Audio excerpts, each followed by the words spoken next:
County until 6:30 p.m. At 5:54 p.m., a severe thunderstorm was located near Howard Lake, or 11 miles west of Buffalo, moving southeast at 20 miles per hour. Expected hazards include 60-mile-per-hour wind gusts. This is a radar-indicated. Wow, our radios didn't go off. The following Twin Cities has issued a severe thunderstorm warning for southwestern Wright County until impacted include Montrose, Howard Lake, Weaver, and Smith Lake. This includes U.S. Highway 12 between mile markers 122 and 136.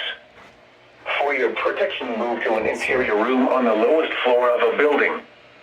Torrential rainfall is occurring with this storm and may lead to flash flooding. Do not drive your vehicle through flooded roadways.